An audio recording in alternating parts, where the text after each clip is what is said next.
Mudhoney. Yeah, They're hysterical. they're just so Can't hysterical believe that it's impossible to take yourself too seriously when you're around them. Yeah. On the I went to the gig on Monday night, and they pissed around for about 3/4 of an hour. Was that the first show that we played? No, second one. Oh, Second yeah, one. that's the one where nothing really bad happened during our set. Yeah, I heard on the Sunday nights and stuff got destroyed or something. What happened? Do you want me to start at the top? Yeah, go on. First song, his head blows up. Second song, my head blows up. Then my string broke. Then my pedals weren't working. Then there was 4 roadies trying to help him, and he was distracted, and we had this 2-minute pause, and then I tripped and fell right on my ass, in front of 1,600 people, and then the microphone stand fell over, Yeah. and I turned around and I'm oh, there's 10 stage hands, somebody will, not out of rock star thing, but just out of Yeah.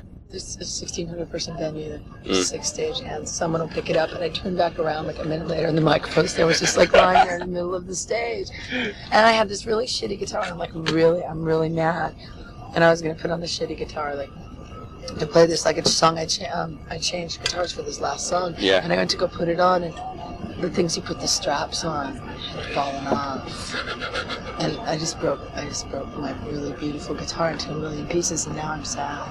Oh no. It was so rock to do that. It was the most rock Good fun thing. though. Yeah, it was kind of really fun, I have to say. Always wanted to do that, it's not fair. I know, well, I felt yeah. Is this the first time you played in England then? What do you think of it so far? It's England. Mm. We like it a lot. It's England. It's where we come from. Yeah. It's.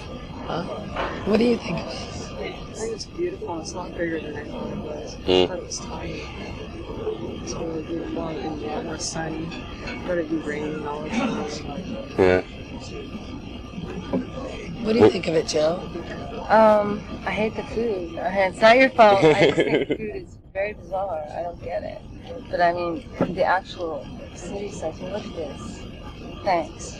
That's alright. What's wrong with the food? I don't know. You tell me what's going on with There's a it. philosophy. What is that? I don't think the English like to eat as much as we do. Even so, we had to go to a 7-Eleven and kiss it last night. I mean, that was whoa. I mean, still. What about venues you've been to? How do they compare to? Well, the audience is great the other night, and that was really cool to play in front of that many people and stuff. Yeah, were you surprised at how many people turned out? Yeah, and also just the way the kids were, I mean, when Mudhoney got on stage, the whole floor started slamming. The whole floor. It was really amazing. Just really into it. In America, it's a little more staid than that. People kind of just stare, especially LA. We're from LA. Just well, I mean, we're the kind of band that we are in the capital of heavy metal and glam, and so we do what we do, and people are just shocked. Have you played in Europe yet? In Germany, and are you going to play there? Yeah, maybe in November. Yeah, because that's supposed to be one of the best places to play. Yeah. Fans say that Europe's brilliant. Yeah. I kind of like it here though a little better because they don't just take to anything. They're a little bit more. It's a little harder, and so it's more of a challenge. I'm surprised about how popular all this stuff is now over here, all the sub pop stuff and all grungy things. No, because I think that English, independent music was at the top for so long that it just started to get boring. And as soon as this gets boring, we'll probably switch back and forth. It's just a matter of independent English bands influencing independent American bands and vice versa. It's like a cycle or something. Yeah. It goes on. So what do you think about the way that the heavy metal music press and heavy metal fans are taking an interest now? That's excellent. I mean, we have heavy metal roots in this band. Do you? No. Oh, well, yeah, I guess I do too, huh? Oh, yeah. But those are not on purpose. So what metal bands have been an influence? That's Jill. Well, I like Black Sabbath, but I don't really consider them metal. When I hear metal, I think of, what I think of is something like Warrant or something. I don't think that's metal, but horrible metal. I know categorize it as that. I think Sabbath was like way more advanced. Obviously, it was a long time ago. Jill loves Soundgarden too. Soundgarden, yeah, I like them a lot. I mean, how about Slayer and Metallica? I mean, that's not really metal, but it's like hard. Hey, the new Metallica record is a pop record. Yes, They've always had that pop. They are a pop band. They're like us. We're a pop it's band true. too. It's true. We really are. Like Ozzy, when he first came out, with Randy Rhoads, I mean, that was a lot of pop involved. That's why it was so catchy. But it was good. It was fun. So how did the band originally get together? How did it all start? Well, I moved to LA at long last and found a home.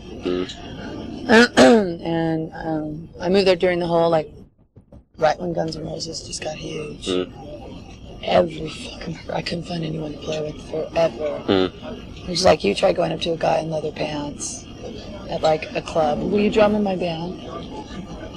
They laugh at you. So I put an ad in for like pop musicians. Really influenced by Cheap Trick and ABBA. And Jill called me right away. I knew that was the right thing for me. No, I mean I really was into among other things like Sonic Youth and not only musically but like stylistically and in terms of integrity and also into like really weird. I'm really into like pure, more like really soul-bearing things. Even if it's like Leonard Cohen or something, or like the new Nirvana. It's like just completely where the people show the bone, And so I was just really into doing something that was scary to do, and I just wanted to do something that was really, really heavy. And finally, it just came together. Just after like searching and searching, I met Eric and Carolyn and then Jill. Yeah. And we gelled really well. How long did it take before you started playing gigs and pulling an audience and stuff? We had a different lineup once, and we played a few shows with there was just a different bass player. But we practiced for about a month or 2 months. Just went for it. Are you pleased with the reaction to the album and the gigs and stuff like that? Well, the album hasn't come out yet. Yeah, but there's been some press and stuff, isn't there, yet, so far? Yeah, kind of, yeah. Yeah, of course we are. It's great. It's totally cool. How far do you see it going? How popular do you see yourselves getting? I don't think we looked at it like that. I mean, it's an ideology. It's more like I feel like it's an extreme. What we're doing is sort of an extremity because it's pushing, it's pushing a new element into something that's kind of gotten tired in certain ways. Every band says it. Rock is dead and we're saviors, and we don't think we see ourselves in that light at all. But I'm just saying, like, we're just, it's like almost like an exorcism, and if it changes anything, or it makes another boundary or widens a boundary, then that's great. Yeah. But I just have to do it anyway, so I don't really look at the future. What about you, Jill? How far do you see it going? The record, the band, I don't know. I mean, it just changes. It's like some personality that could swing. Both ways. It could swing either way. I don't know. Just everything just keeps changing. You know what I mean? Every day. Yeah. So when's the album out over here? September. September. Are you pleased? It's your first album, isn't it? Are you pleased with that? Yeah, we're quite pleased with it. Yeah. What kind of stuff do you cover lyrically on it? Because I haven't got a lyric sheet or anything. I'm not going to tell. Yeah. People have to work it out themselves. Yeah, I mean, it's so... some of it's not obvious, and some of it is obvious. And it's just secrets and things. I mean, I don't think I would bother working hard at them or writing them unless I felt like there was some kind of value to them. Like at least tell, give something extra. I don't know. Have you got songs for the next album yet? Or? Yeah, we're actually working on. We have a lot of new songs. Not a lot, 3, but that's a lot. Are they carrying on the same kind of direction, or? We really evolve. I mean, if you've heard like our first single, just called "Reach Our Girl," and then you hear our album, you can really hear like a great difference. Like "Reach Our Girl" is a song I wrote by myself, and then we've all been writing together a lot more. And there's like that real heavy sense, but also a lot more sense of melody. that goes in it, and not in a boring way. I mean, I would hope that we don't write boring songs. You know, we just wrote the B side of our singles, like very like just 2 chords, like slide guitar, and like you know, but it's all built on dynamics, and you know, has like some weird, it's like almost like a weird percussion things on it and stuff. So we've given ourselves a lot of room to grow. So I mean, you're based in LA. Is there much of a like a punk hardcore noise scene there at all, or is it? Hardcore scene in Orange County. Yeah. Yeah. What kind of bands do you play with when you play gigs? There's like a hardcore, like an old traditional hardcore scene. Yeah. Where like Bad Religion has a reunion. Yeah. And or like Poison Idea, an excellent band, comes to play, and you know, the kids will come up for that. But I mean, there's not really a consciousness about newness. It's very traditional. Yeah, because you get the impression here it is total like Guns N' Roses heavy metal. It is. Yeah, right. it really is like that. It really is like that. It's that must be pretty depressing.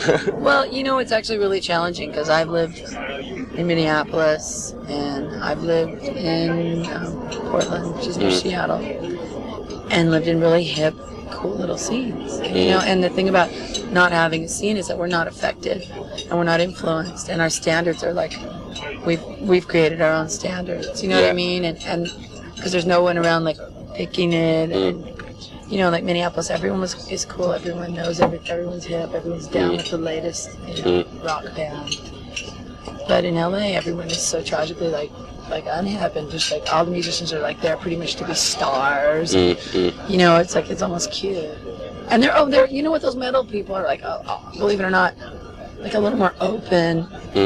It's like maybe they're not like they don't know as much like in terms of like sophistication or something about independent music, but they're like really what's the word, like innocent almost. You know, they know if something's good or bad. I mean, that's all they know. If it's heavy, then they like it. You know, they don't really have too much of a judgment. Yeah, they're not as opinionated about which bands are cool or which ones are good to like. Yeah, that's true. Yeah. Have you played with any of these bands before? Any LA? We play with a lot of like more like maybe Alice in Chains, like you know, new like alternative metal bands. Yeah. But I want to play with some speedcore. That's what we want to play with. We went open for Voivod. Yeah, that'd be excellent. What kind of reaction do you get from like a metal audience if you are playing with a? They like it. Yeah. I don't know why. I mean, they do. It's like. There's a lot of it in there though, still, isn't there? So there's a lot of metal in there still for them to get into. Yeah, so, I think so. Yeah, I mean, there's not guitar leads. We kind of like don't do that. We don't play that. But you know, there's like the bass, the thing that they have, and the way that she drums. It's like, because it's like, in some ways there's like I mean, there's been some press where we've been compared to Jane's Addiction, and I don't think we really, you know, sound much like. Yeah, I don't see that much. But I mean, it's happened, and I think one of the reasons why is because the bass lines are really like, be really feminine, and the bass player in Jane's Addiction I think plays really feminine. You know, he plays really like symphonic almost, and also like, you know, the dynamics started to build a little more and stuff like that. So. Well, it seemed like about 6 months ago there was this wave of, I mean, not an all-girl band, but there was like, you know, L7 and Lunatics and all these bands. Do you play with those kind of bands a lot? Have you been lumped in with those? And by the definitely been lumped in. I mean, I'm friends with members in, like, going back to my early teens, with members of quite a few of those bands. But, you know, so, you know, we all kind of. But the thing is that like we all got kind of lumped in together. But I mean, that always happens right at first. And then some of the bands we got lumped in actually weren't bands, didn't write their own songs, were lame, stuff like that. So really, it's kind of pared down. So that, you know, it's really, when you get lumped in, you can get all resentful about it. But it's just a matter of who writes, you know, good songs. Yeah, it can help as well being lumped in with the scene. It gives people something to pick up on and get into. Yeah, well, it's really sexist. I mean, obviously it is. Yeah. But at the same time, you know, I'm not going to hit you for it or something. You know, it's like, what do you think, Joe? Well, yeah, I mean, they've done that forever, whether it was, you know, punk rock or whatever. Back in punk rock days, people say Vigo, and it's not, you know what I mean? They just have to say something to identify it. Manchester, you know, I mean. And it's only because, I mean, Lyric Curve, right? You know, it's like, so, I mean, the deal is like whoever is a good band Yeah. I mean, you've probably been asked this question loads of times before, but was it harder, do you think, having 3 girls in the band to get going? Do you think people didn't take it as seriously, or did you have any of those kind of problems? There's traditions in rock. There's there's old-fashioned white male traditions in rock, and they're really outdated. They're very 80s, you know, and they're just kind of stale, and they need to sort of just be torn down. I mean, they're silly. You know, women play differently than men. I'll give you that. Yeah. And some men play a lot like women. Like, I think I've had women that've been with bands and that play guitar. Just like I mean, like I think like leads can be really predominantly masculine for some reason, and who like study so hard how to play like a guy. Because we have like almost a different rhythm, I think. And for some reason, so I mean, what we're offering is something a little transcendent of gender, definitely, but also it's, you know, it is, you know, and there's a balance here and stuff like that. The thing about not getting whatever what you just asked before is just like these traditions exist and in people's heads. Do you think it's changing a lot, like? Yeah, fucking revolution. Fuck it. I broke a guitar on stage. I don't know. I mean, yeah, definitely. It's over. I mean, it's not even changing, it's changed, you know? So what do you love and what do you hate about being in a band? What's the best bits and the worst bits? It's so consuming it.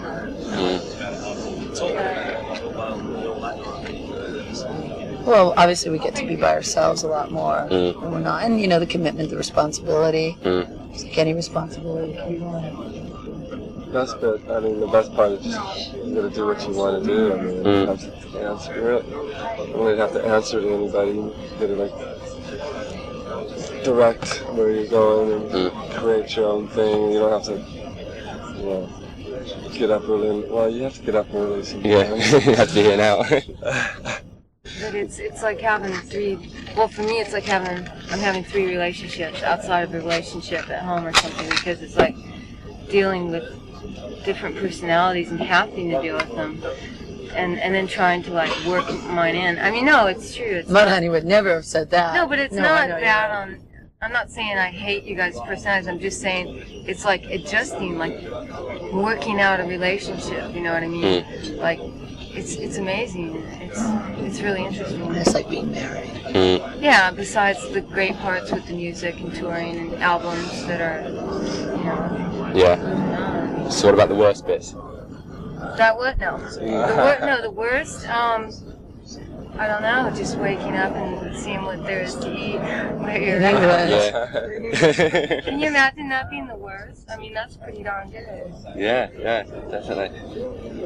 The worst part for me is sometimes I just start to go crazy because I'm always concentrating on this pain or, you know, this exorcism and purge thing. It's like, especially touring like every night, because I can't just go and like the lyrics I write or whatever and the songs we write, they're not, you know, I think everybody might share this. It's like you have to have a workout every night, you know. It's like you turn to muscle man or something.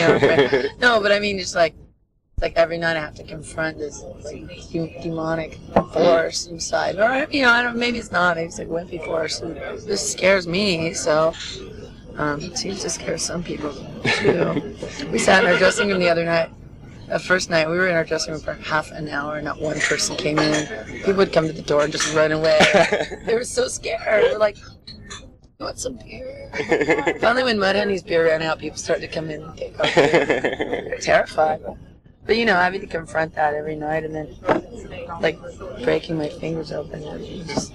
What do you enjoy more? Do you enjoy playing gigs or recording or? Both good. They both have like recording you can really get in. Take them, but then live is so good because it's like your life and other people's life is like a life. You're like communicating with other people. Yeah. Is there any countries that you'd really want to tour in? Any places that you want to go to? Club Med. Club Med. Like Italy, like just because I just can't understand. What about you?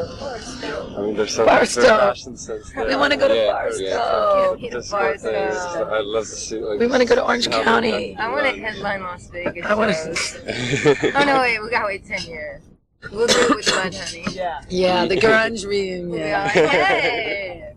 No, they'll be playing at the Sam's, the grunge reunion. That's when be this doing, will come We'll be in. doing Foxcore over This like will come in Desert Inn. right there, but I'll wear my bass up here and I'll go.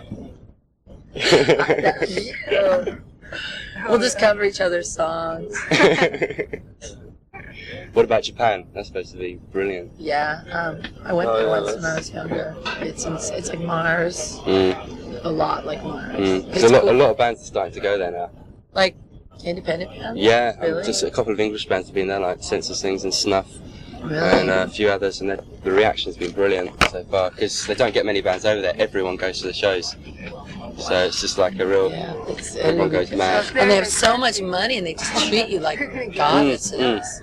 Yeah. You know, so It'd be good to go there. I mean, get more bands there to abolish like that karaoke or whatever. When you karaoke. I mean, it's like abolish it. I mean, people that are into country, or are they gonna go see like I don't know, something Sure, just they because they go want to see get a anything. Mo Bambi? Yeah. So what other future plans do you have? What other things do you see happening in the future? Well, we're gonna come back to Europe, maybe with Nirvana in November, and then we'll come back to England by ourselves. Then I'll smoke a cigarette and try and get someone to buy me a drink. It's that simple. I don't know. Are you doing any more London shows on this tour? Are you doing any headline ones? No, we're not doing any headline yet. We're No. gonna come back in a couple of months and do it. Yeah. I mean, I'm just really surprised. It's like, wow, two Yeah. singles. It's Because before you came over, there was a little bit of press, so people had heard of you and stuff. Because I mean, the reaction you got when you came on at the Astoria, I mean, a lot I of didn't people really hear started- it. What? Yeah. I mean, was it good? Yeah, a lot of people going mad. There was a big pit. Wow. But did they do that for everybody, or? Yeah. No, everyone kind of went mad. It was a really good reaction. That's great. Impressed. I didn't know. I mean, I didn't really notice it. I was just like, I mean, can you see much of the audience at all when you're? I just felt really weird. I mean, I've been on like a big stage before, but we're just like once. I was like, there's like 1,600 people, and I felt like, hi. Would you like to come up here? Because I'll trade. No, I didn't feel like that. I just felt like it was so dense. You know, Yeah. Such a rich experience. Yeah. It feels good. Do you get pissed off when you get bad reviews and stuff like that? Does it piss you off? Or? Yeah. I think so. Yeah. I mean, we haven't gotten very many, No. so. I mean, You haven't had any really like personal reviews yet, because sometimes they can really lay into a band, some journalists and stuff. I don't know why they would want to do it to us so much. Except, like, you know, it's so extreme. It's kind of like going out on a limb. But I don't know. We just make ourselves really vulnerable, and it's like, if you want, I don't think people would really take you up on it when you make yourself that vulnerable. Do you know what I mean? Yeah, yeah. Do you Like, yes, I am retarded. You can't really say. I'm already admitting it. You know. You don't have to rub it in. Do you get much press reaction in the States? Well, we're starting to, yeah. I mean, the press there's so much different. Yeah. What kind of press is there? Because Like we have Spin, Melody Maker and Yeah, you have weekly things. Yeah. We don't have that. We regional things and like Spin. We're in like more underground stuff like Flipside and Like Spin and Rolling Stone are kind of like the equivalents, and they're like and alternative press. We do big alternative. yeah, but especially it's really hard to get in Spin and Rolling Stone and stuff like that. Well, Isn't it? we're in Spin. We're gonna get a little Rolling Stone piece. We have a good, vocalist girl. Her name's Janet. She's really good. I mean, we're just, we're an underground band. It's like, I mean, that's what we are. Do you want it to stay that way, or would you like to be like really? Mainstream if and big? if the It's the way mainstream wants things to are come going. down to my standards or up to my standards, I'll deal with them. But, and we live in LA where the standards for the music industry are the most vulgar, gross, pathetic things are right in your face 24 hours a day. I've seen my friends, inventive, incredible musicians just say, okay, I give up. I'm going over to the other side, type thing. And we live with it in that corporate ogre in our face. And, if you, we know, we're reminded. Because the play a show. Yeah, the way things are going at the moment, it looks like it could happen. Loads of, I mean, more alternative bands are getting really popular, Well, especially because the metal people are getting into it. Because I mean, there's not on that indie side of things. There's only so many people, but once you break a kind of rock audience as well, then Do you think metal people will like us? yeah, definitely. Really? The way, I mean, with bands like Alice in Chains, Jane's Addiction, even things like Faith No More and the Chili Peppers have broken it apart completely. No one knows what metal is anymore. You can call metal anything, it can be anything. It's gotten a lot cooler. Oh yeah, Like definitely. straight metal, I heard something about it in the States. You've got to do that- something about the misogyny still thing factor of it. It's still kind of behind. It's the first time You that can change all that. I'm just reminding you. I mean, just like I open it up and it. Is it guys that buy the magazines or is it girls? Or does it depend it's on the mainly magazine? girls. Yeah. To be honest, it's well, I don't know. It's probably about 50-50, but most of the letters we get at the office are from girls. Well, I think the more intelligent ones like yours or Raw, Rip, or Kerrang are different. But then there's all the like slaughter ones, 7-Eleven. What are you gonna say? No, I just, for some reason, I would have thought it was like more guys, but then maybe just the girls are writing letters. Yeah, Because I don't know. you know, like, I mean, I know when I was younger, I would always buy the magazines. But I thought because I was a musician and I was really interested in what other musicians had to say. And, you know, like, I don't know, maybe it's changing. Maybe there's more musicians. Yeah, it's the first time that metal started to be slightly cool anyway, without being so embarrassing. No, it was It's cool. the- A couple yeah, years with the whole yeah. Motorhead thing. Yeah. You know, it's I was down with some metal. Mm. But you know, like I think the reason probably girls buy a lot is because girls pretty much created metal for like their own amusement. Mm. And I just think that like ever since guys started like dressing up in drag, you know, there's a message there. It's like, you know, so maybe that's why they buy it. And the whole death metal thing at the moment, all bands like Sepultura and Slayer. What's that guy Yeah. with the cross? That's Deicide. Oh. I think, yeah, Deicide. And they're from Florida? Yeah. Yeah, all those And bands, they yeah, have most that- of them are from Florida. Have you- Bitchery and Have you ever heard Billy Gould? He's the bass player in Faith No More, and he has these like all these like East LA. They have this band called Brew How to Get. Yeah. Oh yeah, Jay Master Satan metal. I want to hear. It's really funny. It's really funny. But I Really know. funny too, because I called him. Remember when I called him? Because I'm kind of sassy, and like I call people up, and like I called up like you know Marco Harm, and I called up Kim Courtney. I'm like, produce my record, take me on tour. You know, I'm kind of sassy that way, and for some reason, you know, you throw in it. Yeah. It works. We got this dinosaur show. So I called him. And I just kept going. I think I was kind of drunk, and I was just going, Satan, into the phone, Satan. And I didn't know anything about Upside Down Cross. He was giving me such a satanic vibe. And I was like, Satan. And he goes, what? What? On the phone. I was like, oh, nothing. Just started freaking out. I didn't The know what I album's was so saying. funny. It's an album? Yeah, but it's just total noise. There's no songs or anything. It's just this guy screaming Jesus is a cunt and all this kind of stuff. Oh god.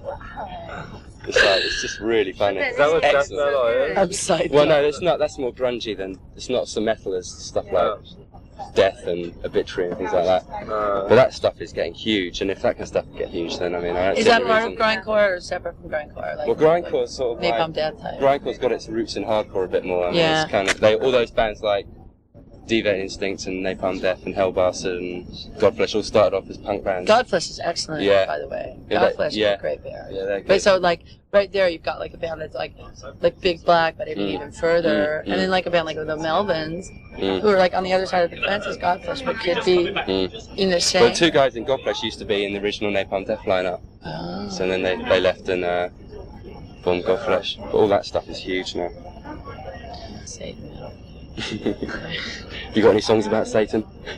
I'm not much of a Christian. I'm really down on Christianity. Yeah. I think Christianity, which also created Satan. There is no dichotomy until you have Christianity between them and Satan. I don't believe that. Well, this is my beliefs. Yes. No, I don't have any songs with Satan. What do you think about all these bands that are doing really well in the States? I remember like EMF and Jesus Jones, they're all at like the top The of the new charts. British invasion. The new Actually, I'm British kind of invasion. impressed because It is quite it's impressive. okay. It's okay. You know why? Because first of all, I was really down with EMF. I was really down with EMF a while ago because, like, you could say I like EMF to an English person and nothing would annoy them more. Yeah. No, you're supposed to like the Stone Roses. No, I like EMF. They wrote the best EMF are song. much better. You know, so I mean, the whole thing with it is like Jesus Jones thing. I mean, for what it's worth, it uses sampling. You know, I mean, for what it's worth, EMF like like do destroy their stuff and get arrested. Yeah, at least they're a proper band. I mean, it seems to be Michael going more in that Bolton. direction anyway. There seems to be more proper bands instead of people buying songs. People ballads getting by into bands. like horrible solo Extreme. artists. They're that extreme. Oh my song. God, so much. Every time we turn on MTV in the hotel, more than. Oh my God. Tell them to shut up. Only has 10 videos over here. Does it? I mean, do you They I have don't 10 know. videos. I never watch it. No, I hate it. I just couldn't wait to Hate look it. at it, and it was like 10 videos. Rockstar. Oh God, Rockstar. Yeah, I mean, I'm surrounded by that crap all day at work, so I don't have to avoid it. But you get to probably see good videos. Yeah. Like stuff people. Did you see the atavistic video reel? What was There's that? this thing out of Chicago. It's all like amphetamine reptiles stuff. Yeah, like that. There's yeah. some really good videos on there. Yeah. But most of the metal stuff is so horrible. Stuff I'm surrounded by all day, like Warrant and all that stuff is just sick. And that's what makes the girls find the magazine. I don't know. I bet it must be all the pretty They boys should with no liberate clothes on. I mean, themselves. I think they should just liberate themselves. They're being so 80s. yeah. But the Because- guys take it so seriously, like Warren. Oh yeah. No, Metal guys bands. do not metal, take you're not. Warren seriously. No, the guys guys don't in like. Warren. Oh yeah. I mean, that's why you can't knock Instagram. the more breakthrough bands. I mean, it's like they're not like my cup of tea. I don't find them like that inventive. You know, I've been around the whole Chili Pepper thing for 1,000 years. It's just like for me, sort of a yawn. But you know, I mean, just like at least they do their own thing. You know, and they don't like get led. I mean, maybe some of them do, but I just think bands that get that big and like then get led around like little pigs by their management, or you know, they're just so impressed that someone will now go buy cigarettes for them, take them places in cars. Have you been treated like rock stars yet? You know, it's here and there, but it's just kind of like you don't really Yeah. need to do that. Yeah. What would you do if people did start treating you like real rock stars? And You know, it just probably not much different. I mean, No, just that's probably live tell them stuff. it's. Yeah, we're all big rock. I'm fans. I mean, I totally was a rock fan, and am still. And I'm really happy to be on tour with Mudhoney because I'm just like, God, this band. I love this band so much. You know, and just like I get to be on tour with people I think are rock stars. yeah. So you know, it's like I don't think. I mean, what do you mean like treating like? I mean, dunno, really. I I've mean, seen people become rock stars. Having people running around after you and I've seen people that have become rock stars, and I think that like some of them really dealt with it really super well. Just like, totally down to earth, totally respectful of people's dignity, and other people have used it as an excuse to just be decadent and whatever. And I think that women handle that a little bit better. The girls I know, the friends of mine that whatever, it just seems like they handle it a lot better because they're not really in it for the same. I don't know. I can't explain. Do you take yourselves really seriously as a band, or do you just try and have a laugh and really Depends enjoy on it? the night. Actually, we do take ourselves really seriously for some reason, and then we go on tour with someone like Mudhoney, and we realize how stupid And you it can't is. really, you can't, No, you can't take yourself can't. seriously when you're We're playing with them. exposed for being an idiot, so. I mean, it's the best Mudhoney show I saw was one of the first times they came over here, and they played this venue, and they had all these tables set up at the front of the stage, and everyone was sitting on these tables. Have you heard about this show? I didn't hear that. And so I was sitting right on one of these tables at the front, just waiting for them to come on, because everyone was really keyed up. There's a big buzz about the band, everyone was really totally into it. And when they came on, all these tables just collapsed, and everyone started going mad. And Mark came on and said, right, everyone on the stage now. And so the whole stage was just it was a complete riot. The whole stage, drum kit was torn apart, the guitars were destroyed. Mark Arm was on the floor just going, couldn't get back on the stage. PA fell down. What did the bouncers do? What were the They were bouncers doing? freaky. They couldn't do anything. Where was this at? It was at a place called the School of African and Oriental Arts or something. Yeah. And then, It's like the whole stage collapsed. Right? but the thing is, then they got it all cleared up. It took about 3/4 an hour, and everyone was getting really Did Mudhoney mad. still play while everyone was on They the played stage? about 4 songs all night, and they came back on, and Mark came back on. He goes, right, everyone on top of the PA. Yeah, and so everyone's like, Everyone was climbing up the PA, and it just went. Oh my God. We were thinking about Glorious. streaking on the There last hasn't been a night. gig. There hasn't been a gig there since. Oh my oh, God. it destroyed the place. Yeah. We were thinking about just running across the stage naked or something on the last night. But then we're girls, so people would think, well, some of us, we were trying to sell ourselves. Yeah. Look at that. I want to do it. No, I don't know. We just keep thinking of like little jokes to play on them, evil things. Like I want to restring Steve's guitar and make it all just small E strings. It's like so he goes to play. And after I broke, and the funny thing is, right before I came over, I really wanted to borrow Mark's Jaguar, and I called him and I'm like, "Can I borrow your Jaguar?" And he's like, "Oh, it's the only one I've got." and I'm like, "Okay." So I did, and he was very relieved that he didn't loan it to me the other night. So, do you all get on really well with Mudhoney? Do they all really? actually, yes. They've been a good band to tour with. Oh my God, they're so funny. So you might And they're showing Eric how to male bond. They're male bonding with Eric. It's like they won't let him. This is what it's about. We have a female tour manager, and like that is so bogus. You're riding in the van with us. Let's pick up chicks. You know. And Matt and the bass player's girlfriend is with them, and they're like, "She's going with you." Eric's going with us. So you might be touring with Nirvana as well. Yeah, that's like a maybe. It's not a big maybe, but it is a maybe still. Have you heard their new record yet? Incredible. So incredible. That's why I'm sitting here saying, "Oh, our record, you know, whatever," because that record. I mean, our record is good, and I think has a lot of truth on it, a lot of pain, and a lot of thought in the songs. But you know, that record is just so good, and it's good because I mean, it's not good so much even like you take away the melodies and the words and the music, kind of like is stuff that is so simple. You know, some of it I know I would have if I'd have come up with it, I would have just thrown it out. It's just too simple. So are you going to keep it simple like that, or do you see yourselves getting a bit more complicated? Well, we do have a complexity. Yeah. To us, you know, because these two especially are, you know, musicians and like more accomplished as musicians than me or her. So she's challenging, you know, her musicianship, and I'm challenged. Like I'm learning a lot about songwriting just from Cobain. Yeah. Like listening to that, I'm like, yeah, you know, it's okay to like, you know, it's like you want to be the loudest, you know, especially when, you know, you're in a place where people haven't been too loud, like women or whatever. You know, it's like, okay, fuck it. But then at the same time, I'm not afraid to like to be quiet. You know, to be quiet. It's just that I just don't want to be typical. Just the whole style of the band is totally different. All the way you play, especially the drum style and all that kind of stuff. Well, I mean, Mudhoney was saying last night that Nirvana pretty much is foxcore because they do have that. No, they do. They have that like feminine sort of thing going on. That's why I think girls are really gonna like it because it's very like. Not like, oh, Kurt's so cute, I want to take him home, but more like Kurt's like writing from a really pure place. He's really in touch with like both sides of himself. God, this is the second interview where I've just talked about Nirvana. I don't think it's that good. I can't help it. I've gone crazy. I'm like so impressed by that record. Yeah. It's just like. Have you been doing many interviews over in England? Yeah. Yeah. For what? Have you done many for fanzines and stuff like that? Yeah, we did a lot of fanzines and the bigger ones and like Siren and Rage and Limelight. Yeah. What about all like Melody Maker and Enemy? Yeah. You've done those? Yeah.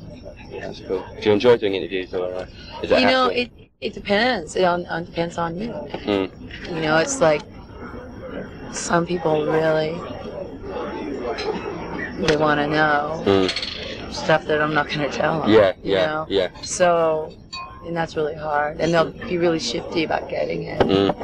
And so ask people trick questions. and want to make it into like a therapy session, which you know we're not here for therapy. I mean, Jill should be for therapy. So what's what with her stomach aching all the time? But you know, you've got people that think they're Satan, and then, you know. And the ones that think they're God, and then the ones that are just completely like stupid Johnny Rock, you know, guy. I'm not gonna say it. That's just like one guy. He was not incredibly stupid, but he just like he would just say a word. He wouldn't ask what he'd go, fuck score, and like that would be his question. That's what I like about it. I like that. Yeah, you guys could deal with that. I mean, it's like they leave me for the hyenas. That's like they can deal with like Johnny Rock going like. That's funny, because most people like sit there and they say some question and it's like, well, what do you think about Foxcore? And he's just like, Foxcore. We mean Voxcore. Or We're 60s. your album. It's like, what about our... He wants you to elaborate. your record company. You know, and it's just, it's funny. It's yeah, it must be funny. It's like, what's this one gonna be? We can be really evil too, though. Like, sometimes, well, we've only been actually able to pull it off once. Upside Down Cross. Where we just like don't say anything. They'll Yeah, ask us but then they'll just tear you apart in the feature. You know? Well, I mean, they just go, "What's it like to be a girl in a band?" And it's like, "What's it like to have beer all over your head?" You know, it's like, fucking, I don't know. I don't know, and you never will know. Well, after I just got out of the hospital after my sex change operation, Just to be in this band. To get asked those kind of questions quite a lot. it depends on the stupidity of the interviewer. Like I said, the more smart ones don't ask it. Yeah, but it is something that's quite interesting. It's only recently that it started, especially in alternative music, because before, It's a really pat answer to say we can rock as well as any guy. Yeah, That's not sure, sure. Women are different than men. Yeah. Women play differently than men if they're playing like women. But then you know? get bands like, I don't know, Vixen and all these, That's women playing Yeah. like men. That's boring. I have no interest in that. and that's what's so crap. Yeah, but that's what's been filling it up all during the 80s. Yeah, and that's that's why what I mean. That's why it's only that's why recently that it's suddenly it got is like this. valid for you just to wonder. You know what I'm saying? Because these women posturing like white males, it's like, what the fuck are you doing? You know? But I think it is, like, when you're talking about evolution. Yeah, that was just that's part of an important evolution. thing. I think it's an important thing. Yeah, I think the Runaways doing that was an important link. Do you to find us that you get being here. a lot of respect from girls that go to gigs? Do you get girls coming up to you and go, "That was great, you know, it's really great The to more, see the you"? better. Yeah, Yeah. that's what I want. That's what I like. You know, give me the I fucking need girls. Because, like, you know, if I had, you know what I mean? I mean, we had, like, Patti Smith, really super positive role model, and Kim Gordon, who's, like, a super positive role model. Yeah. But, I mean, there's not that many. And so, not like we want to be role models, but, you know, I mean, yeah, we're into that. Oh, that's cool. But do you get a lot of that? I mean, have you had it over here at all? More and more. Mm. More and more. I mean, English girls have it hard. Nothing personal, but I mean, English women have it harder than us. At least we're allowed to be loud. Yeah. They can't be loud. They have to I know what you mean. quiet all the time. If they're loud, they're completely written off. But it's great because English girls have it so much worse than us. You don't even know. I think so. I think so. Terrible. Even have a girls like over the Middle East. I mean, they haven't even. Well, we haven't even gotten to that. I mean, we're not, you know, liberate How about the all oppressed minorities. It's bad there too. Yeah, but I mean, I'm relative to our own. Okay. I just noticed there's more and I'm more. so happy to be a girl. I'm a woman, you know what I mean? It really, I enjoy it. It's like I can't imagine being like, you know what I mean? It's like we walk down the street in our pajamas at 5:30 in the morning in like South and North Dakota. Like, it didn't matter. Or at least it didn't seem to. No one wanted to tell you, I Joe, can't but do that in my boxer shorts, I'll tell you that much. Well, you can wear your pajamas. That's different. Because the whole, I mean, punk thing is really sort of like male-dominated, even with the dancing and everything. It's also violent, but it seems to be more girls going, well, I mean, to be entering the honest pits. with you, like when punk rock was around, I wouldn't go to Black Flag because Black Flag is such. Did you go? Were you around? Did you go to all those gigs and stuff Yeah, like that? they were all punk. Yeah, I mean, like, because I'll tell you why. Because musically, I found like Black Flag, and I find this with speed metal too. Just doesn't appeal to my girlness. Yeah, you know? And it's like it's such a masculine energy going on. Yeah, that's I thought I would it wouldn't appeal to a lot of girls. Because Bad Religion was more pop Yeah. type of thing. You know, I mean, and that's not a matter of wimpiness. It's just a matter of like it's just a boys thing, and it's okay that there's boys things. There's black things. You know, there's girl things, but at the same time, you know. There's it's transcendent. Look at our band. I mean, the thing is that if we weren't girls, I swear to God, we would still be doing okay. Yeah. You know, absolutely. Because of how we write songs, and because we're really pushing something regardless. Oh, they're pushing it harder than any other girl. No, that's not what it's about. You know? How do you go about writing songs? Do you just rehearse, and who writes the songs? And we like. Is it all, do you all put it in and yeah, all work we don't together? even have a formula. Yeah. That's the sad part. But we do write them together. We have ideas. They're really hard to write our songs. We don't. It's not like I used to. It's not like I write a little riff with some words. You know, it's more like fucking takes 5 rehearsals to write a song. You know, do you rehearse a lot? Yeah, we do. We don't rehearse in the metal sense where it's like metal bands have to Letter Perfect. so tight. No, and, no. Yeah. We rehearse like 5 hours a day and stuff like that. Yeah, every day. Yeah, we can't really do that. We don't do that.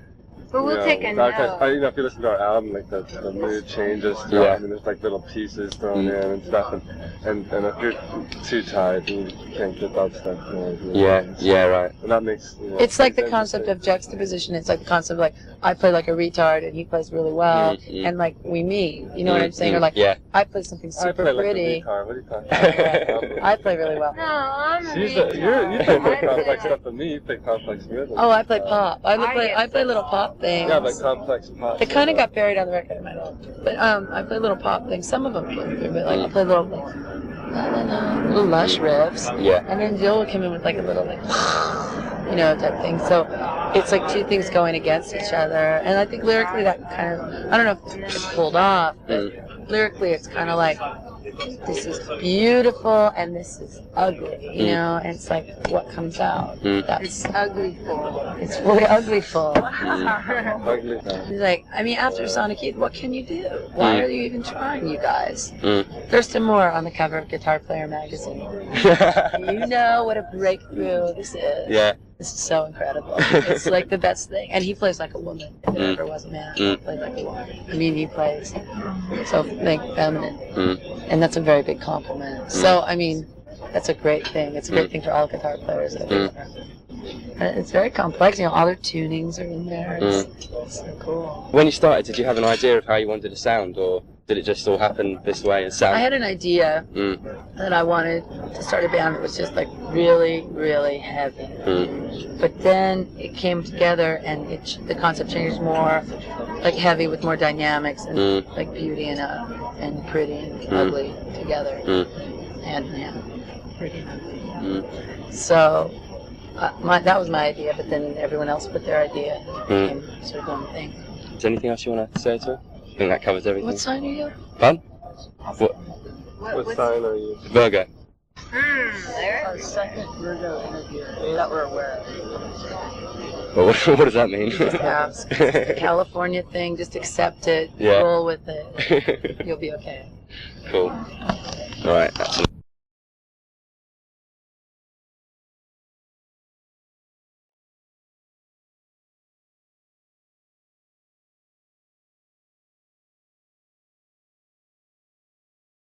Alright. Good. So what have you been doing? I'm taking a bath. Taking a bath. And having a busy time. Yeah, again, yesterday we did this Germ single. Oh, which one did you do? Which song? It's called Circle One. Oh, I think I've heard that one, yeah. We're gonna do Lexicon Devil, because that's kind of the best one, except there's a line in it that says, I came into this world like a puzzled panther. Yeah. And, I mean, there's no way I could say that. I just can't deal with it. But this song's really, Circle One's hysterical because the whole song is really new wave. I tried to sort of sing it like College Diary or something, and Excellent. the lyrics are like, I'm Darby Crash, a social mess. It's so funny. I keep going, I'm Darby Crash. So who's putting that out? This guy, Bill Bertel, who put out the Show and Nice compilation, and Right. what's his label called, like Gastateca or something. Right. I had the box set, like the Ono box, Yeah. and we didn't, actually, like, Kurt brought it to me in the hospital for, like, the get well present. I got really mad and threw it at him. But finally, I like, listened to it last night. In fact, I just listened to all the songs with interesting titles, and I still don't like it, so, I don't know. So I heard that Over the Edge one you did as well, that Wipers cover. That's Yeah. excellent. When was that recorded? It was, oh, God, I was about 7 months pregnant when I did that. He's got really weird lyrics, too. There's this song, Dimension 7, that's like, I'm meeting Zeno, the alien. It was really struck me last night. I almost didn't call you because it really struck me that, I wanted to do like a 5 or 6 months to totally not talk to them again. Right. Yeah, there's been a lot going on, hasn't there? It's been everywhere. Courtney, that thing's just gone insane, really. Yeah. It's funny. I mean, it's really, it's really fun. It's just funny. It's more than anything. It's actually really funny. But part of it is just so interesting. Yeah. That's the thing. It must be really weird, because they kind of translate into like punk rock media queen or something, or I don't know. It's just weird. It's so unevolved. I had assumed some weird reason, I had just assumed that it's punk rock and stuff. And it was something that had been so evolved. So, you know, but it's funny. It's funny to just see how it gets up people's noses. It's just funny. But it must be really affecting your life as well, though. It did for a little while. It doesn't anymore. But now I'm really into, like, being a real Nazi about it. It's like, come on, let's see. Can you actually write an article about me and not mention my husband? Come on. You should be able to. You know what I mean? But, you know, it just fills up, to even talk about it fills up more space. Yeah. You know what I mean? To even perpetuate it fills up more space. The whole intrigue and the whole politics and the whole everything has just been exhausting. And I don't care about it anymore. It's just frustrating because people seem to have actually forgotten that you're in a band. Well, like, you know, it's a convenience thing. If I wasn't in a band, they wouldn't even know who I was, would they? You know, so you understand what I mean? It's like they use the fact that I am known as this sort of this mythology that they want, this archetype. With the album, when it comes out, you're going to keep it quite quiet underground or sort of... I don't know what to do.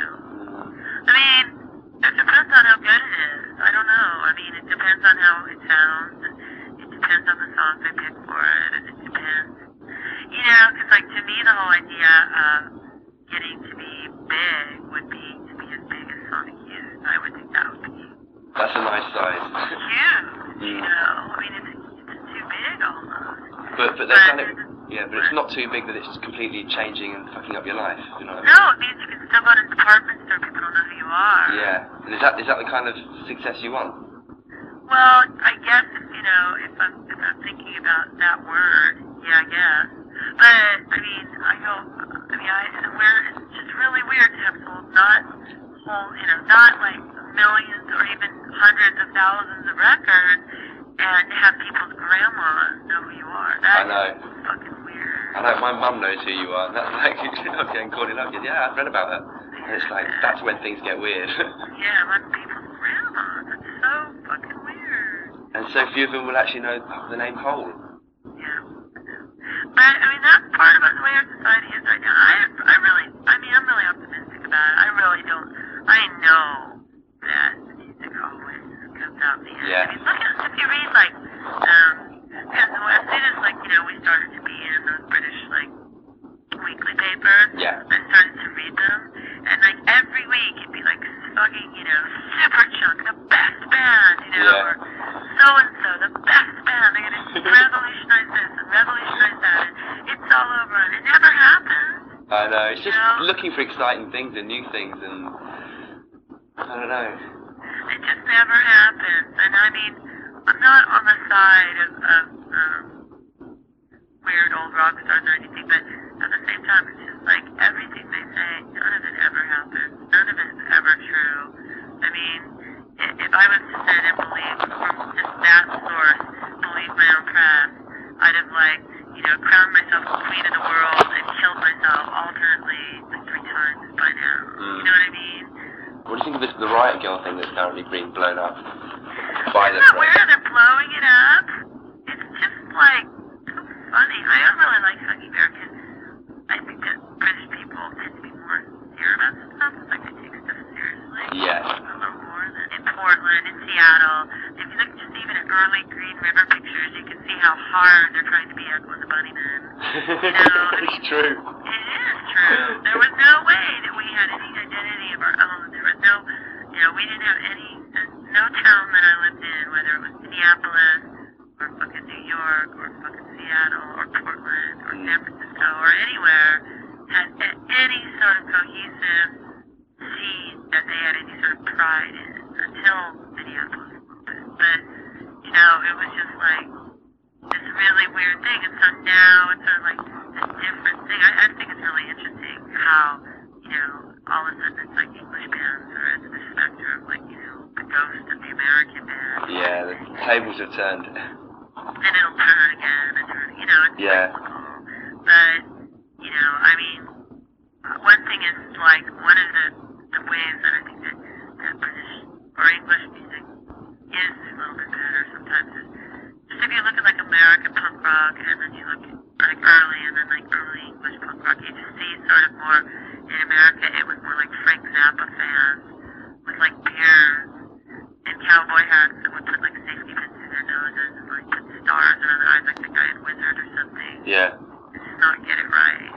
slammy. Well, it's the same kind of way I feel about the Riot Girl thing. I think that British women fucking need it. I've never seen a more repressed race of females in my life. I mean, I can't believe that people, even PJ Harvey can't even say the word feminism. It's so dumb. Of course you're a feminist. You know, but it means something entirely different to you than it does to me. You know, it means, even to an English person, I think it means like those women that camp out at the nuclear sites and, you know, they're all macrobiotic and they're all lesbians and they all are emasculated and, you know what I mean? Yeah. And to us it means something really different. And I think, you know, from the kind of desperate, insane letters that I get, you know, I think it's something that's really necessary, right, girl? But, you know, I mean, the bottom line, I mean, what do? Do you put on, like, old, Chelsea records? I mean, I don't know, you know. I mean, if you put on what were some hardcore bands that I can't even remember from England that were, like, you know, hailed as, like, the great new political chiefs of... Do you remember the whole Crass movement? Do you remember all that? Oh, yeah, right, of course. All those bands, Crass and Subhumans and... I liked Crass, actually. Crass were just excellent. Yeah, I liked Crass. It was I remember Crass was like... I remember I had Nagasaki Nightmare, That's and I right. went into Rough Trade the next day. I was scared. I had nightmares all night. And I asked if they had like the Cramps record, because I didn't know the difference. So like New Wave it was. But yeah, I kind of got into it. But yeah, and then there were all those Crass spin-off bands. Yeah, millions of them. But Crass was frightening music, and that's what kind of reminds me of the Riot Girl thing. It's probably the first movement, or not movement, not important movement, but first thing for ages that's really that angry. I've heard. Well, I've seen it kind of rise and fall already here. So, we're America, so it's a little harder to assimilate things. But you give it a try, and it might work out really good. And using the word girl, I think, is really lame as well, because most of them are like 28. So, it's like, you know what I mean? It's like really ages. Yeah. It's like people that are 28 telling people that are 26 that they're too old to be in their club. You know, don't pull my quotes that are just slagging it, because it's not. But there's a real, you know, I will say this on record and stand behind it, you know, and that is that there's a marked difference between the English version of it, which I think is a lot more enthusiastic and a lot more utopian, and the American version of it, which is a lot more about the Queen Bee syndrome and about, like, you know, name dropping and who my friends are, and Kim and Thurston like me, and Ian Mackay likes me, and... But weren't you a big influence on it in the first place? Because one of the girls from Bikini Kill formed the band after seeing Whole Live or something? Or? Yeah, I'm sure I read that. I mean, yeah, of course. But, I mean, it doesn't matter. It's just that, you know, I mean, you know, we're talking about, like, little tiny, you know, a little tiny community. I'm from Portland, right? Portland is, like, this really gloomy. Yeah, I went out there at the end of last year. So you've been to Portland? Yeah, I stayed with Poison Idea for a week there. Oh, wow! That was pretty wild. Excellent. It was pretty wild. Did you stay at Tom Pick's house? I stayed at Jerry's for a couple of nights and at Oh, yeah, Slayer's. he's clean. He's really tidy. Yeah. Jerry's really cool. He's great. I love Jerry. He went to school with him. Did you really? Yeah. He told me I was a new wave poser. He showed me what punk rock was. Yeah, actually, he's the first person I ever heard Black Flag from. Excellent. They're a brilliant band. Poison Idea as well. Excellent. Yeah, I really like them. I actually Kurt, like, put them on one of his shows because talking about getting at people's noses. Poison Idea, like, when we went to Washington, D.C., I made my entire band wear Poison Idea t-shirts because I knew it would just annoy all the DC people, like, you know, they all hate Poison Idea. Because they're so unright on. Yeah, they're fat, they're nasty, they eat meat, they smoke cigarettes, they drink beer. Yeah. You know, they're disgusting. But they're really nice people as well, aren't they? Yeah. They were so hospitable when I stayed with them. It was amazing. No, I know. When we played up there last time, Jerry, like, came down and he's like, well, I made you dinner. We went to his house, he had this huge spaghetti dinner that he had made for us. Yeah. Really nice. But, I'm just not into, like, fascistic rock music movements. I never have been. Yeah. I don't want to be part of something. I don't want to be a lemming. I don't want to be in a herd. You know? And once I saw a term, the term was like pre-political, and it was applied to, like, it was in the English weeklies, and it was applied to, like, it wasn't applied to me because I have something nothing to do with the riot girl thing, but it was applied to Babes in Toyland, and it was applied to the Breeders, that they're pre-political because, fuck, they're really good musicians, they're in really good bands, you know, and because they don't choose to sit there and go, you know, I think that you look at the best examples of women, Patti Smith, Chrissy Hynde, PJ Harvey, are the women, unlike me, who never address this, who just do it. Yeah. You know? Don't talk about never it. fucking address this, who just do it. I don't know, how are you going to change the world? Well, you're going to change the world by writing really good rock songs. That's how you're going to fucking change the world. That's how you're going to change how people think, is by putting up with what they already think and just fucking changing it by your talent. That's how you're going to change it. And if you haven't got the fucking challenge to change, talent to change it, fine, then start a fucking political movement. I don't care. But, It's true though, I know what you're saying, definitely. I personally am in a position, especially of having like so much that I have to deal with. So much to write about as well. Well, that's the thing. It's really weird. I don't want to write about it. But it's going to end up coming out in the end. Like, why should I fucking give people the satisfaction of knowing, you know, of like writing these really personal things? I feel like I should just shove allegorical stuff about other people down people's throats.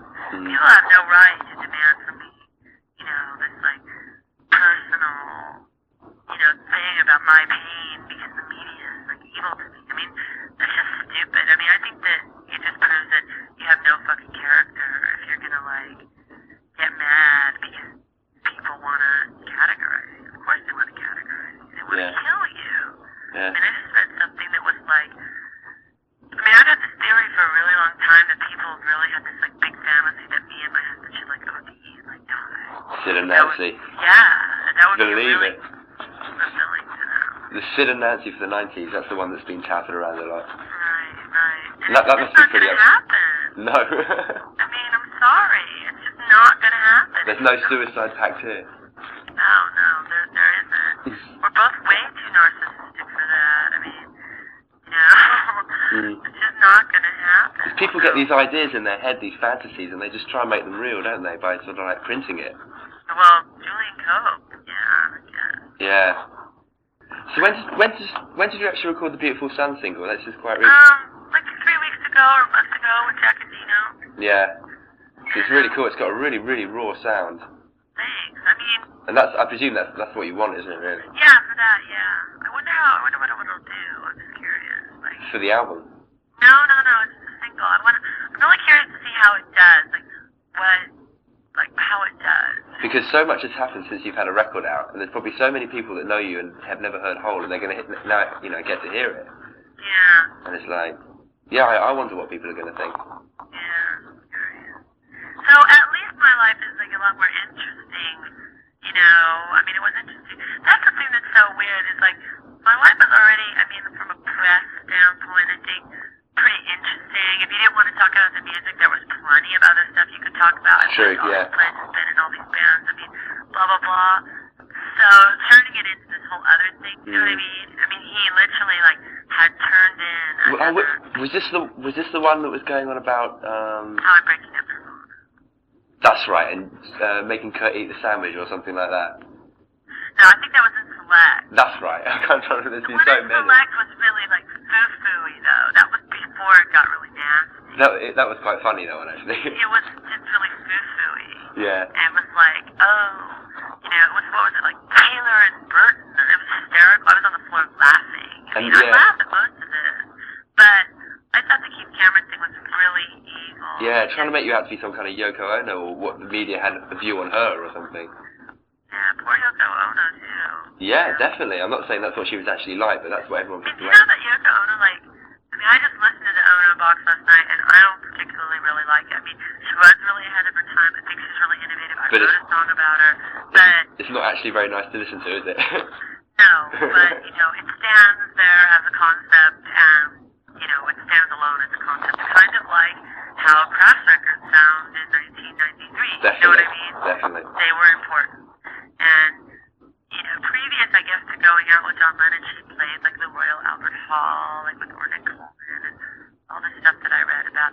But, at the same time that, you know, I'm really compassionate about what happened to her, I don't know, I mean, like, like Everett told me that they have like a readers poll every year. Yeah. And in all these like categories, like stupid things like babe of the year and like band of the year and stuff. Even though we didn't release anything, he said we were like got all these votes for band of the year, and, like second or third or something for this babe of the year, which I think is hysterical.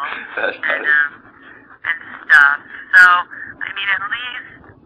You know, I don't know what the babe mystique is all about, but, you know, the band thing is at least that's cool. You know, at least, like, it's like kids. I mean, you can fuck up somebody in the media, like Whitney James, or somebody lame who's making lame music, but I don't think that you're really capable of fucking up people that are still making challenging good music. Yeah.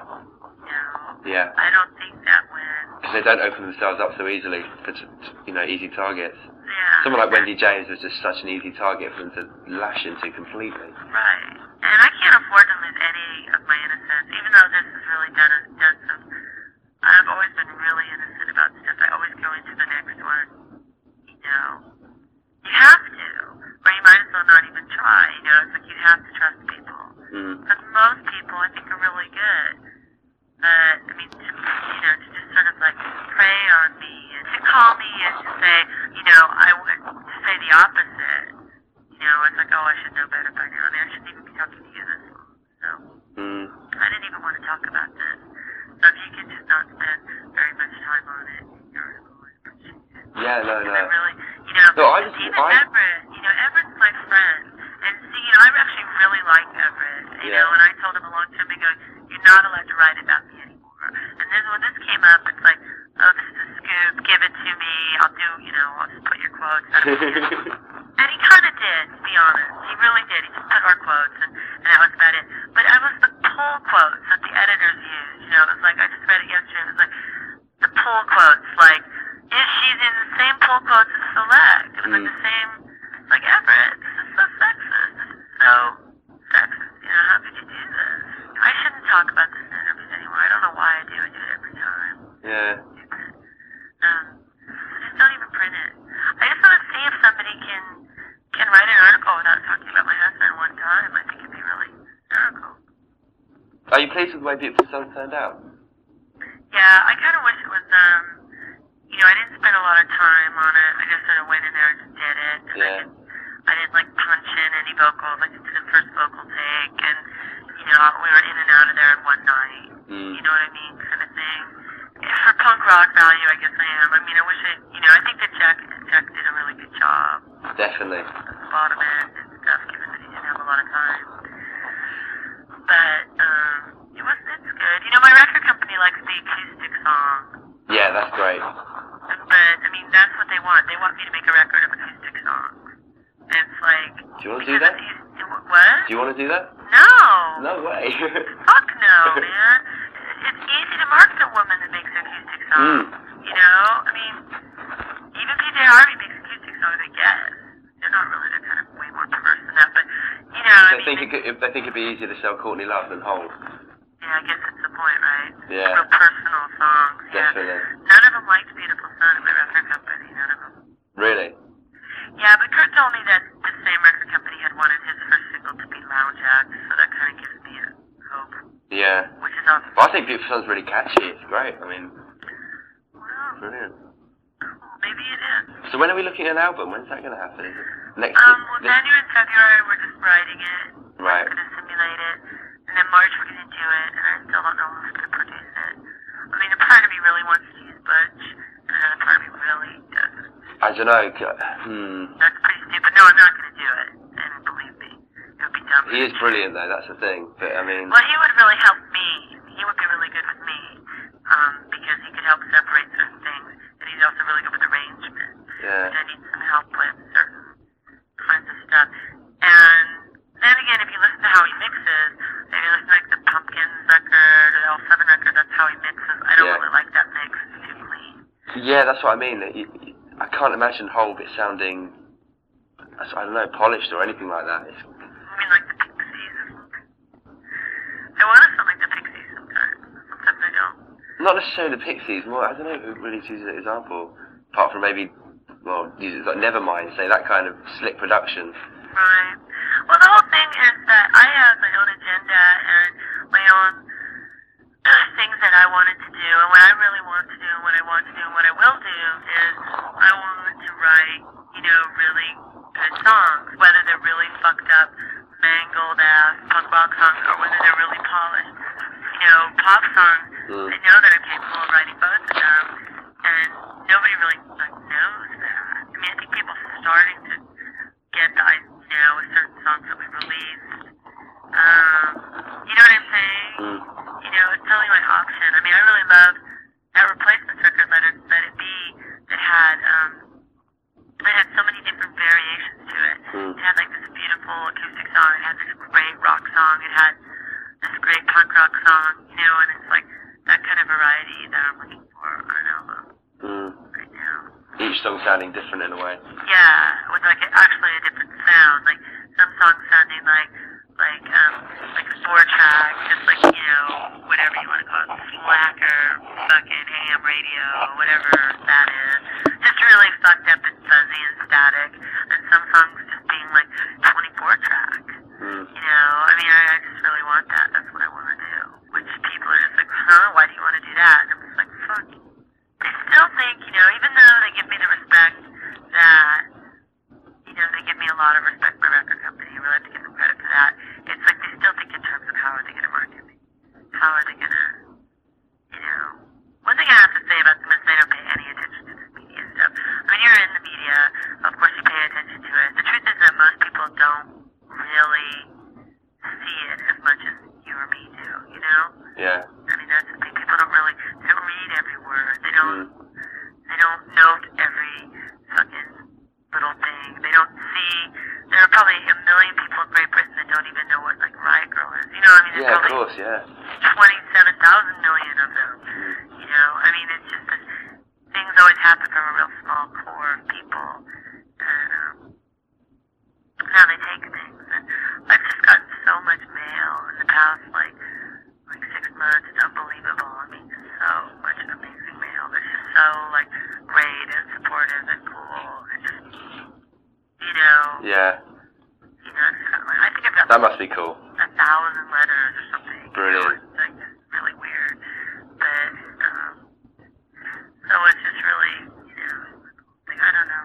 But, I have to go because I am going to make my hair blonde now. Right, okay. Well, thanks for talking to me anyway. All right, James. Cheers for calling. So try, you know, I don't know what I said, but I'm not, you know, the fascist Riot Girl thing is totally true, but I don't want to sound like I'm going on about it too much. No, I'll play that. Don't worry. Don't worry. Okay, all Listen, right. I'll make sure you get a copy of it as soon as it All comes right. out anyway. All right, thanks, James. So when are you coming over to England again? Are you coming in today? I'm coming over to do that word thing. Right. There.